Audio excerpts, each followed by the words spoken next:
그 후 무슨 일이 있었나 탑5. 휴대전화 화면에 문자 하나가 떠 있습니다. 잠시 후 다시 연락할게. 짧은 문장입니다. 평범한 말처럼 보입니다. 하지만 어떤 사람에게는 그 문장이 마지막이었습니다. 다시는 전화가 오지 않았습니다. 다시는 문자가 오지 않았습니다. 그리고 가족들은 그 마지막 메시지를 수없이 다시 읽게 됩니다. 어쩌면 그 문자는 아무 의미가 없었을지도 모릅니다. 정말 다시 연락하려고 했을 수도 있습니다. 하지만 예상하지 못한 사고가 발생했을 수도 있습니다. 혹은 그 순간 이후 전혀 다른 일이 벌어졌을 수도 있습니다. 문제는 그 다음을 확인할 수 없다는 것입니다. 오늘은 대한민국에서 실제로 있었던 사건 가운데 마지막 문자, 마지막 카카오톡, 마지막 메시지, 그리고 마지막 연락이 사건의 중요한 단서가 된 사례들을 살펴보겠습니다. 단 문자 하나만으로 사건의 진실을 단정할 수는 없습니다. 오늘 영상에서는 공개적으로 확인된 사실과 그 사건을 둘러싼 의문을 구분해서 이야기하겠습니다.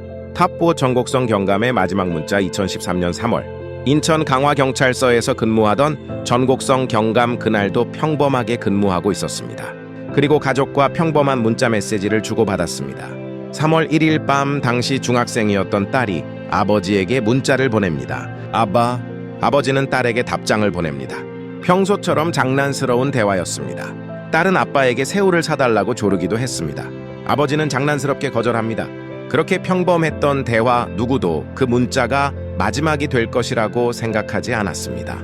그런데 얼마 뒤 전곡성 경감은 자살을 시도하는 사람을 구조하기 위해 바다로 뛰어들었습니다. 그리고 실종됐습니다. 연합뉴스 보도에 따르면 정 경감은 당시 바다에 뛰어든 뒤 실종됐고, 가족과 주고받은 마지막 문자 내용이 공개되면서 주변을 더욱 안타깝게 했습니다. 여기서 중요한 것은 그 문자가 사건의 미스터리를 풀어주는 암호였다는 것이 아닙니다. 오히려 정반대입니다. 너무 평범했습니다. 아빠와 딸의 대화, 먹고 싶은 음식, 장난스러운 말, 평범한 일상. 그런데 바로 그 평범함 때문에 사람들은 그 문자를 더욱 오래 기억하게 됩니다. 우리는 살아가면서 매일 수많은 메시지를 보냅니다. 밥 먹었어? 집에 가는 중이야. 나중에 전화할게. 잘 자. 그때는 아무렇지도 않은 말입니다. 하지만 어떤 순간이 마지막이 되어버리면 평범했던 한 문장이 평생 잊을 수 없는 문장이 됩니다. 전곡성 경감 사건은 전형적인 미제 살인 사건이 아닙니다. 그는 구조활동 중 실종된 경찰관이었습니다. 하지만 이 사건을 이번 영상에 넣은 이유는 하나입니다.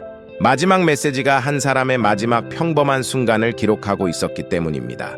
탑4 세월호 참사 마지막 메시지들. 2014년 4월 16일 전남 진도 앞바다 여객선 세월호가 침몰했습니다.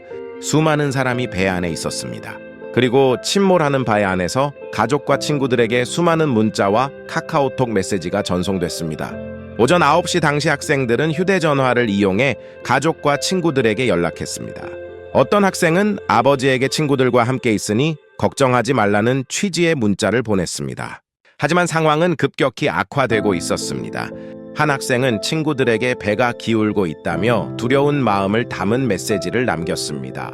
그리고 잘못한 게 있으면 용서해줘 라는 취지의 메시지와 함께 친구들을 향한 사랑을 표현했습니다.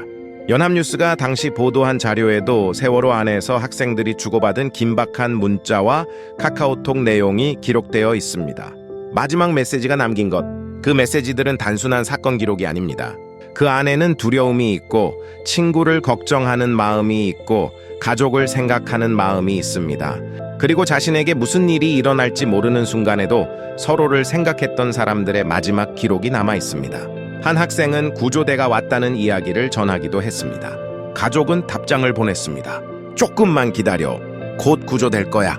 하지만 어떤 메시지는 끝내 답장이 오지 않았습니다. 여기서 우리는 중요한 사실을 생각해야 합니다.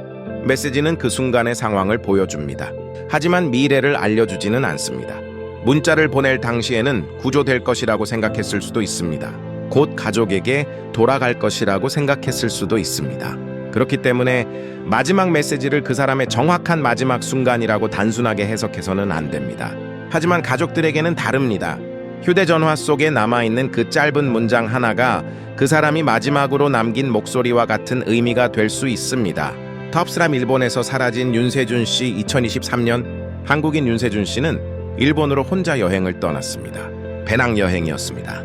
처음에는 평범한 여행이었습니다. 사진도 찍었습니다. 여행지에서 시간을 보냈습니다. 그리고 가족과 연락도 했습니다. 6월 8일 여행 중이던 윤세준 씨는 가족과 연락했습니다. 당시 여행지의 날씨와 이동 상황에 대해 이야기했습니다. 비가 오고 바람이 불고 어두워서 무섭다는 취지의 말도 전했습니다. 그리고 버스가 끊겨 숙소까지 걸어가야 하는 상황을 알렸습니다. 밤이 깊어졌습니다. 그리고 오후 9시 26분쯤 윤세준 씨가 숙소에 도착했다는 취지의 메시지를 남긴 뒤 연락이 끊겼습니다. 이후 행방이 확인되지 않았습니다. 생각해보면 그 메시지는 이상하지 않습니다. 숙소에 도착했다. 여행을 하던 사람이라면 충분히 보낼 수 있는 평범한 메시지입니다. 그런데 그 메시지가 마지막이 되었습니다. 수사 과정에서 윤세준 씨의 이동 경로를 추적하는 과정에서 숙소 인근 편의점 CCTV 등시각 자료도 확인됐습니다. 그가 실제로 해당 지역에서 움직였다는 사실을 확인할 수 있는 자료였습니다. 하지만 CCTV가 끝나는 지점 이후 그의 행적을 명확하게 연결하는 것은 쉽지 않았습니다. 휴대전화 역시 중요한 단서였습니다. 하지만 휴대전화 기록은 사람 자체가 아닙니다. 전화기를 누가 가지고 있었는지, 실제 사용자가 누구였는지, 신호가 정확히 어느 위치를 의미하는지 추가적인 확인이 필요합니다. 그래서 실종 사건에서는 문자 하나, CCTV 한 장면, 휴대전화 신호 하나만으로 결론을 내려서는 안 됩니다. 가족 입장에서는 마지막 메시지가 다르게 느껴집니다. 평범했던 여행 보고, 그리고 그 뒤에 침묵, 하루가 지나고 며칠이 지나고 시간이 계속 흘러갑니다. 하지만 휴대전화 속 마지막 메시지는 그대로 남아 있습니다. 숙소에 도착했어. 그 이후 무슨 일이 있었던 것일까요? 현재까지 공개된 자료만으로 그 이후의 정확한 행적을 단정할 수는 없습니다. 그렇기 때문에 이 사건은 여전히 많은 사람들에게 큰 의문으로 남아 있습니다. top2 이윤의 실종 사건 2006년 전북대학교 수의학과 학생이었던 이윤희 씨 그녀가 사라졌습니다. 그리고 이 사건에서는 문자보다도 컴퓨터에 남은 마지막 디지털 기록이 중요한 단서가 됩니다. 이윤희 씨는 종강 모임에 참석했습니다. 그리고 새벽 시간 자신의 원룸으로 돌아온 것으로 알려졌습니다. 평범한 밤처럼 보였습니다. 하지만 그날 밤이 지나고 이윤희 씨는 사라졌습니다. 컴퓨터에는 기록이 남아 있었습니다. 인터넷 검색 기록 사용 시간 컴퓨터가 켜지고 꺼진 시간 사람은 사라졌지만 기계는 기록을 남긴 것입니다. 특히 실종 당일 새벽에 컴퓨터 사용 기록을 놓고 여러 의문이 제기됐습니다. 어떤 검색을 했는지, 몇 시에 사용했는지, 그리고 그 기록을 실제로 누가 남겼는지 문자는 지울 수 있습니다. 하지만 디지털 기기는 생각보다 많은 흔적을 남깁니다. 로그인 기록, 검색 기록, 접속 기록, 사진 파일, 위치 정보, 그리고 마지막으로 사용된 시간. 그렇다고 해서 디지털 기록 하나가 범인을 알려주는 것은 아닙니다. 오히려 기록을 정확하게 해석하는 것이 중요합니다. 누가 사용했는가? 어떤 상황에서 사용했는가? 다른 증거와 일치하는가? 이 모든 것을 확인해야 합니다. 2006년부터 수많은 시간이 흘렀습니다.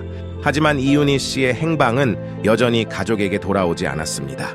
그동안 인터넷에서는 여러 추측이 등장했습니다. 특정 인물을 의심하는 주장도 있었습니다. 하지만 인터넷에서 누군가가 의심받는 것과 수사기관이 범죄 사실을 입증하는 것은 완전히 다른 문제입니다.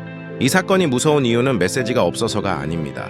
오히려 디지털 흔적은 있었는데 그 흔적이 사람을 찾는 결정적인 답이 되지 못했다는 것입니다. 탑별 마지막 문자 하나로 시작된 사건. 이번 이야기는 실종 사건이 아니라 마지막 문자 자체가 수사의 출발점이 된 사건입니다. 한 남성이 가족에게 문자를 남깁니다. 내용은 평범하지 않았습니다. 자신이 경찰의 추적을 받고 있다는 내용, 그리고 도주하고 있다는 취지의 설명. 가족은 당황합니다. 왜 갑자기 이런 문자를 보냈을까? 정말 도망치고 있는 것일까? 아니면 누군가에게 위험한 상황에 놓인 것일까? 아내는 남편에게 연락합니다. 하지만 전화는 연결되지 않습니다. 문자는 더 이상 오지 않습니다. 결국 실종 신고가 접수됩니다. 경찰은 남편이 마지막으로 있었던 사무실을 확인합니다. 그리고 이곳에서 이상한 흔적을 발견합니다. 사무실 내부, 벽면, 가구, 그리고 청소한 흔적. 처음에는 단순히 정리한 것처럼 보였습니다. 하지만 과학수사 결과 벽면에서 혈흔이 발견됩니다. 그리고 사무실 주변 CCTV를 확인합니다. 한 남성이 나타납니다. 백팩을 메고 사무실을 드나듭니다.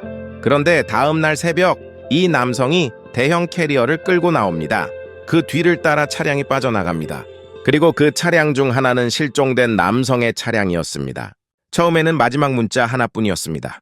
경찰에게 쫓기고 있다. 하지만 수사가 진행되면서 문자만으로는 설명할 수 없는 새로운 증거들이 등장했습니다. 사무실의 혈흔, CCTV, 차량 이동, 그리고 주변인의 진술. 경찰은 결국 사건 발생 이틀 만에 범인을 검거했습니다.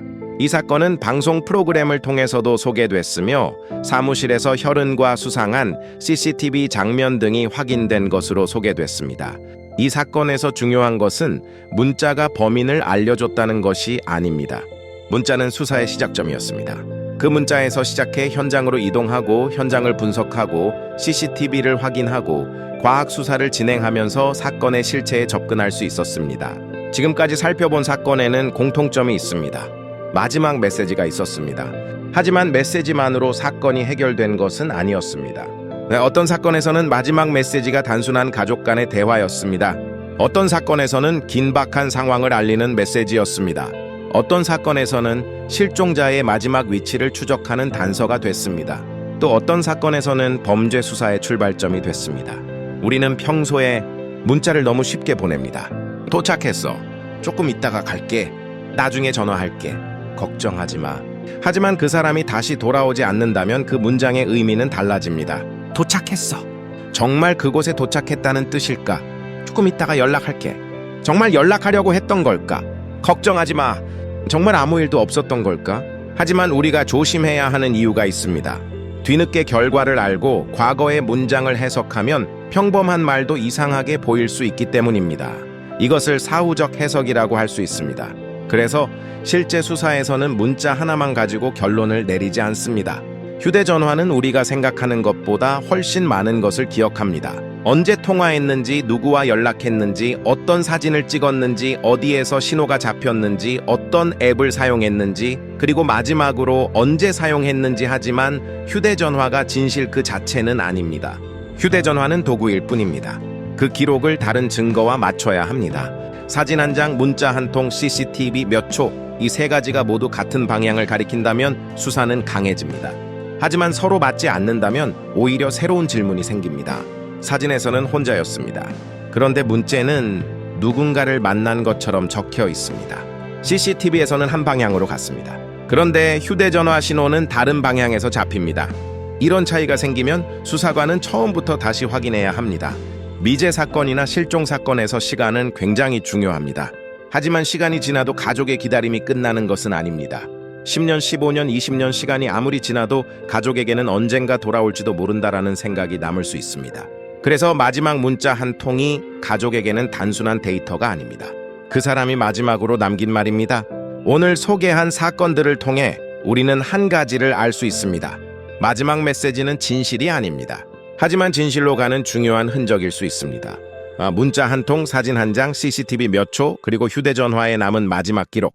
어쩌면 우리가 찾는 진실은 그 기록들 사이에 아주 작은 빈틈에 숨어 있을지도 모릅니다. 오늘 소개한 사건 중 여러분에게 가장 기억에 남은 마지막 메시지는 무엇인가요? 그리고 만약 여러분이 수사관이라면 가장 먼저 확인할 것은 무엇일까요? 마지막 문자, 휴대전화 위치, CCTV, 아니면 마지막으로 만난 사람? 댓글로 여러분의 생각을 남겨주세요. 그리고 실제 미스터리 사건과 미해결 사건, 실종 사건의 마지막 흔적을 계속 추적하고 싶다면 구독과 좋아요, 알림 설정 부탁드립니다.